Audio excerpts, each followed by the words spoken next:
really quickly go again.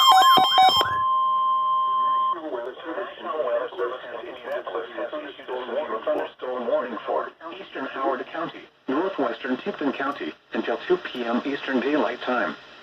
At 1:34 p.m. Eastern Daylight Time, a severe thunderstorm was located near Windfall, or 7 miles south of Kokomo, moving northeast at 65 miles per hour. Expected hazards include 60 miles per hour wind gusts. This is a radar-indicated threat. The following impacts are expected. Expect damage to roofs, siding, and trees. Locations impacted include Kokomo, Greentown, Sharpsville, and Indian Heights. For your protection, move to an interior room on the lowest floor of a building.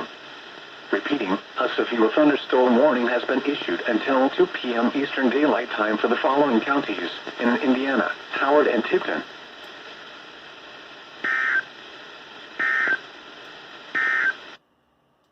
I think I'm gonna hit EAS 500.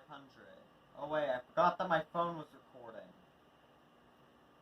Let me go get that.